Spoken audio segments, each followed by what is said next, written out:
허영차 허영차 허영차 허영차 허영차 허영차 영차하면 영차 우리 군인들 영차 참 잘한다고 영차 팔도명산에 영차 소문이 났어요 영차 내 굴레 보면 영차 운동기가 영차 홍띠대산에 영차 허영차하면 영차 허영하고 영차 허영하면 아침밥은 사자밥. 떼꾼들이 먹고 나가는 아침밥이 저승사자를 대접하는 밥이 될지도 모른다는 뜻입니다. 그만큼 떼몰이는 위험한 일이었습니다. 소위 떼돈을 벌 수 있었지만 목숨을 걸어야 했죠. 허영차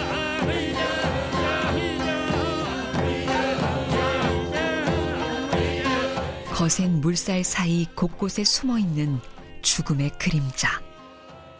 떼꾼들은 정선 아리랑을 부르며 죽음의 공포를 이겨내려 했습니다. 생사의 고개를 넘고 난 뒤 터져나오는 떼꾼들의 아리랑에는 오늘도 살아남았다는 안도감과 그동안 억눌려온 압박과 공포를 한꺼번에 쏟아내는 그네들의 몸부림이 그대로 묻어 있습니다. 떼꾼들에게 정선 아리랑은 노동요이자 살아있음을 확인하는 소리였죠.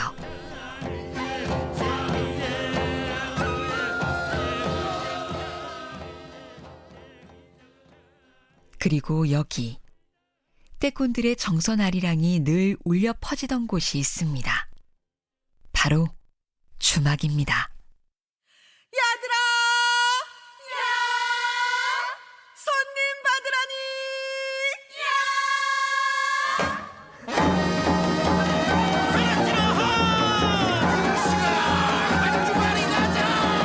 하다보니 황새여울 보다보니 막걸리 엎어졌다 만지고 막상 빠졌다 막걸리 한잔 두잔 후말후말 무슨 술로 막걸리 한잔에 정선에서 영월까지, 그리고 영월에서 한양까지. 강물이 굽이쳐 흐르는 곳마다 주막들이 들어섰습니다. 동강 물길에만 100여 곳이 넘는 주막들이 있었고 서울까지는 1000여 곳에 이르렀습니다.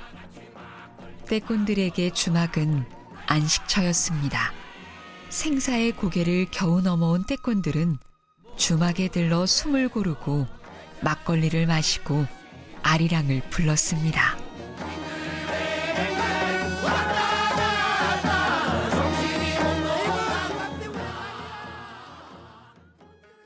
정선이라고 하는 데는 한강의 최상류에 해당이 되고, 한강의 최상류라고 하는 것은 모든 문물이 강물을 따라서 아래로 흘러간다라는 개념이 되잖아요. 역으로 올라온다가 아니라. 그 당시에 정선에서 흘러내려 보낼 수가 있는 것이 무엇이 있겠는가를 조금만 고민해 보면은 바로 목재였습니다.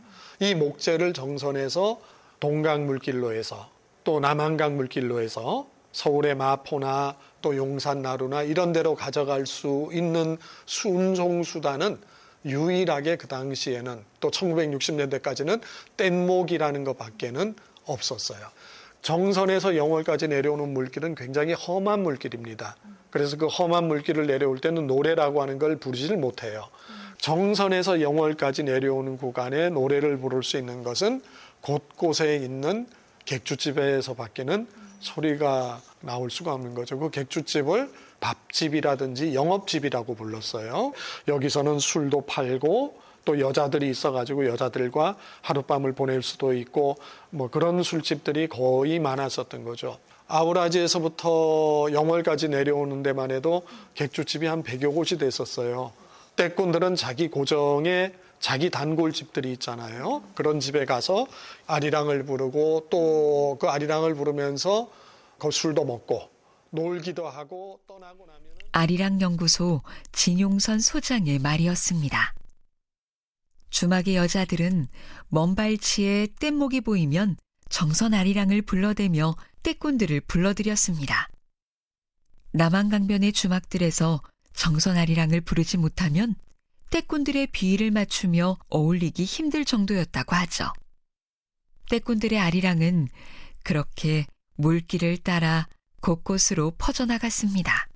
그때 객주에 있던 사람들이 전국으로 옮겨 다니는 사람들도 많잖아요. 그러니 전국으로 다니면서 여기저기 불러서 마치 꽃씨가 하나가 여기 떨어졌는데 내가 이제 정선에 살다가 여기 바지에 도깨비 풀 씨앗을 하나 묻혀가지고 원주에 가는데 그게 툭 떨어져가지고 거기에서 자라가지고 이게 또 씨가 날려서 1년 후에 퍼지고 하는 그런 현상처럼 정선아리랑이라고 하는 게 떼꾼들에 의해서 여기저기 흩어져서 거기서 꽃을 피우게 된 거죠. 떼꾼들이 뗏목을 이끌고 서울까지 갈 때 자기 바지나 옷깃에 묻어간 꽃씨 하나가 그 지역에 떨어져서 꽃을 피우듯이 정선아리랑도 그렇게 옮겨갔다, 사람들에 의해서. 정선아리랑은 삶에 대한 그들의 바람을 담은 노래였습니다. 그들의 노래는 바람에 실린 꽃이처럼 물길을 따라 곳곳에 피어났습니다.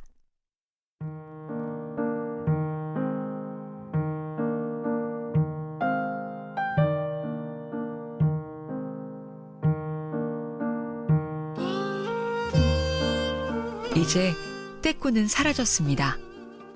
강은 댐으로 막혔고 뗏목이 아닌 다른 운송수단이 생겨났죠. 남한강을 누비던 떼꾼들이 사라진 지도 이제 반세기가 넘었습니다. 하지만 2026년 지금 이 시대에도 이 시대의 떼꾼들이 있습니다. 이른 새벽 짐을 싣고 먼 길을 떠나는 이들. 이들은 누구일까요?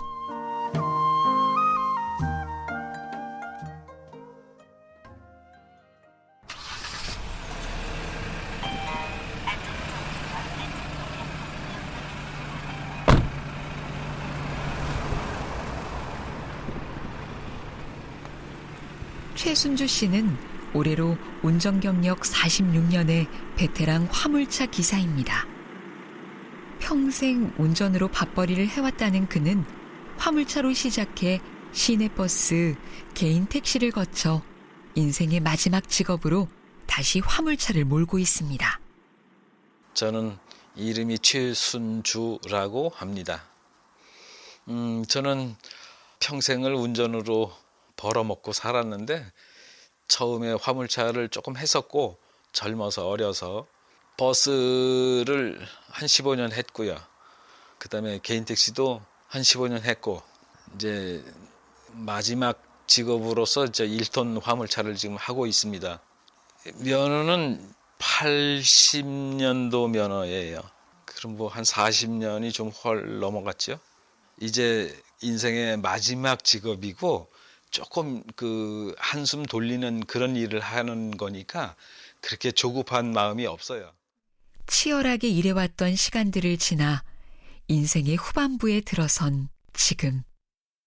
이제는 쉬엄쉬엄 화물차를 몰고 있다고 말하는 그이지만 지금도 하루에 많게는 700km 이상의 거리를 운전합니다. 먹고 살기 위해 화물차에 짐을 싣고 새벽부터 먼 길을 떠나는 최순주 씨는 이 시대의 떼꾼이라고 할 수 있죠. 그렇다면 최순주 씨는 어쩌다가 운전대를 잡게 되었을까요? 순주야, 이리 와봐라. 예, 할아버지. 자, 이거 받아라. 이게 뭐예요? 어? 이거 돈이잖아요. 이게 다 얼마야? 할아버지가 돈이 어딨다고. 그리고 이걸 왜 저한테 갑자기요? 순준이, 이 돈 갖고 운전이나 한번 배워봐라. 사람은 기술이 있어야 밥 먹고 사는 거다. 운전하는 기술 배워놓고 나면 어디 가도 밥은 안 굶고 산다. 아, 참. 할아버지. 제가 어려서 성장할 때 그렇게 사회적으로 일자리가 많거나 좋은 구조가 돼 있는 사회가 아니었습니다. 일자리 하나 잡기가 어려웠다는 얘기죠. 근데 저희 할아버님께서 운전이나 한번 해봐라 하면서 운전면허 학원을 다닐 수 있는 그때 당시에 30만 원인가를 주셨어요. 큰 돈이죠. 그 돈 가지고 면허증을 냈어요. 가끔은 할아버님 생각을 합니다. 그래서 감사하다고 고맙다고. 왜냐하면 학교도 많이 못 다녔고 그 특별한 기술 배운 것도 없고 그때 당시 뭐 큰 좋은 일자리도 없을 뿐더러 그래서 지금까지 그래도 스스로 운전이라고 배워서 지금까지도 살고 있으니까 그게 감사한 거 아닌가.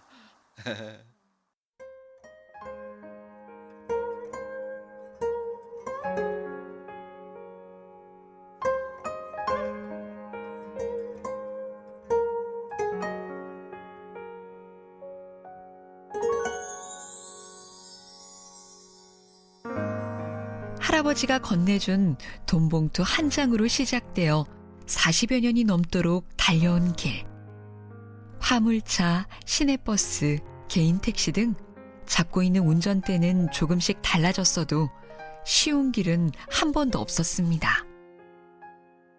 사람들을 나르고 다른 사람의 물건들을 나르는 일에 대한 책임감으로 하루하루 정성껏 길을 나섰죠. 하지만 삶이 늘 그렇듯 인생의 길은 정성을 다한다고 해서 그에 대한 보답을 반드시 전해주지는 않았습니다. 길목마다 길을 막아서는 거친 여울은 늘 존재했고 인생의 흐름에 몸을 맡기고 묵묵히 걸어나가다가도 때로는 갑자기 나타난 걸림돌 앞에서 잠시 멈춰서야 할 때도 있었습니다.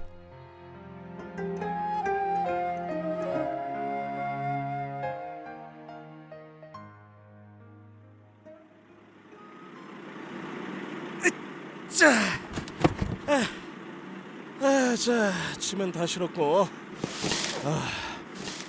자, 이제 이것만 마저 묶으면 되는데. 조금만 더, 조금만.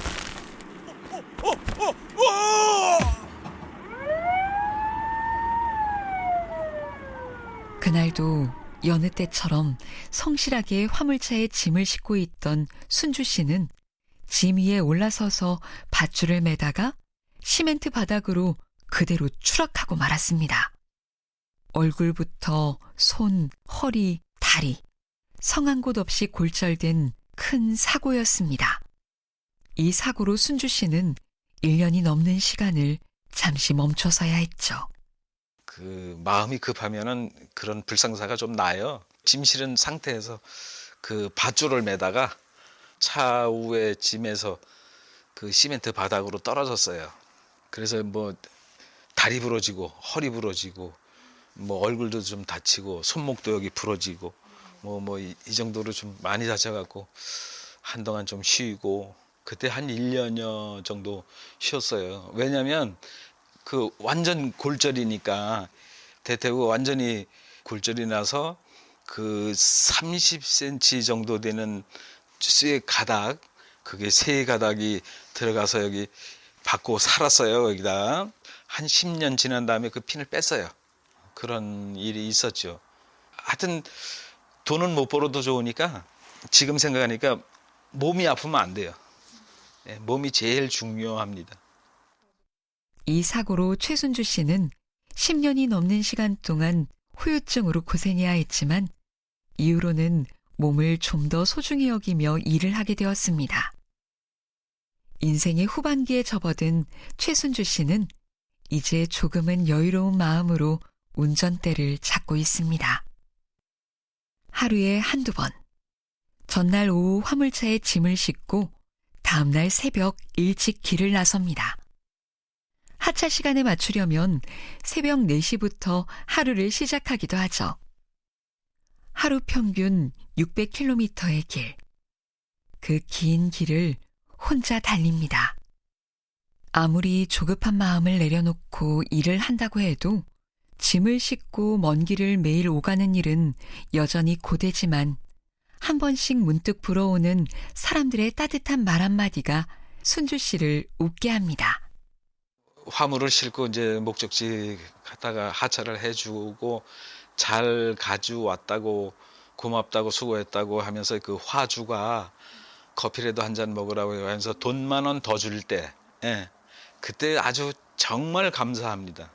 그 돈 10,000원짜리 하나 나이 먹어서 그거 받을 때 얼마나 기분이 좋은지 몰라요. 예, 사실입니다. 한 발짝 한 발짝 여태까지 그래왔던 것처럼 여전히 성실하게 인생의 길을 나서는 이 시대의 떼꾼 최순주 씨. 그에게 물었습니다. 당신의 발걸음을 가장 무겁게 만든 당신의 아리랑 고개는 무엇이었나요? 모르겠어요. 다른 사람도 그 비슷한 생각을 하는 사람이 없지 않을 걸로 보이는데 불효예요. 불효. 나는 아버지 엄마한테 잘해드릴 거다. 나는 효도하고 살 거다.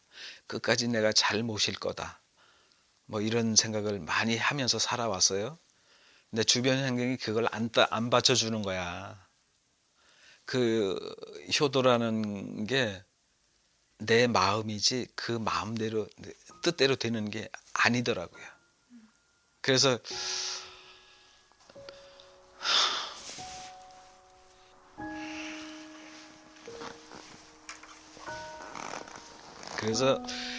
그런 거는 세상살이가 모든 게 자기 뜻대로 되는 게 아니다.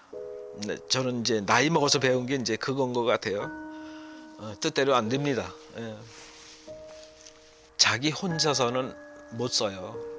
어렵습니다. 좀 그래서 부모님한테는 많이가 아니고 아주 대단히 죄송하다. 그래요.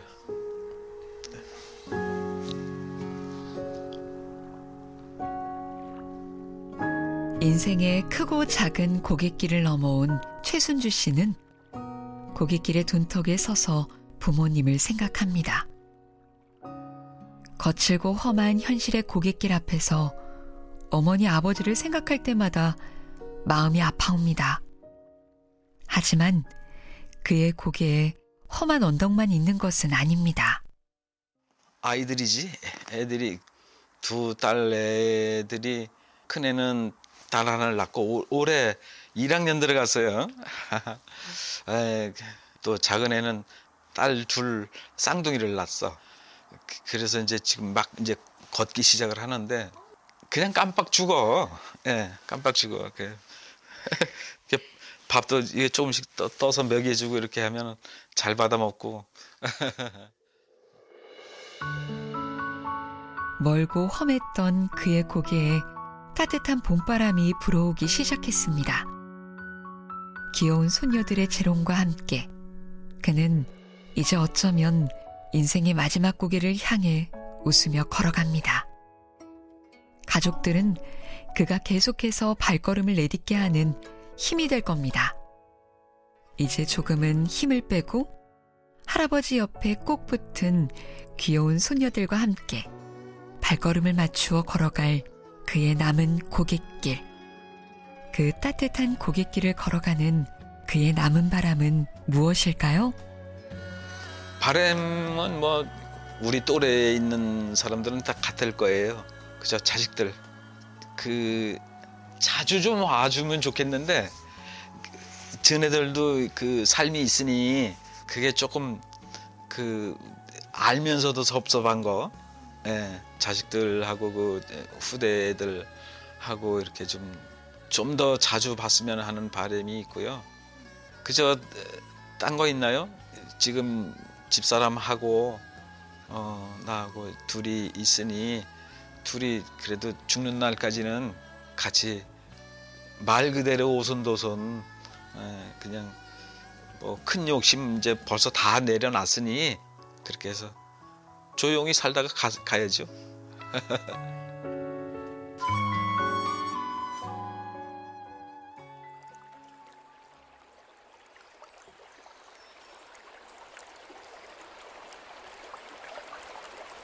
세월 따라 수많은 것들이 변해가지만 강물은 끊임없이 흘러갑니다. 거친 남한 강물을 헤치며 나아가던 그 옛날의 떼꾼들은 이제 사라졌습니다. 하지만 지금 이 시대에 우리가 있습니다.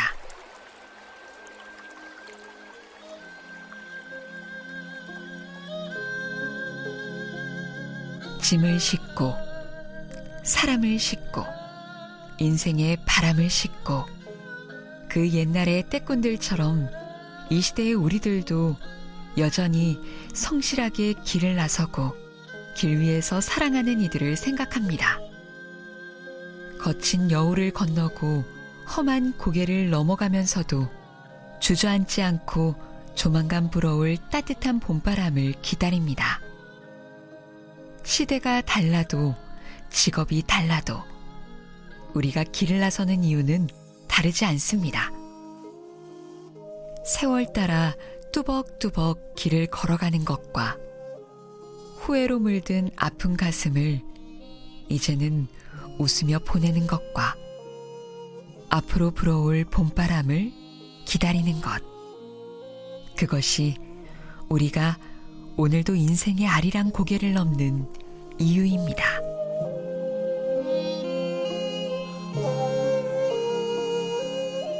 한국도로교통공단 TVN 강원교통방송 특별기획 오디오 멘터리 아리랑 랩소디 바람의 노래 제2부 바람에 실린 꽃씨는 여기까지입니다. 잠시 후 제3부 눈물이 마른 자리가 이어집니다.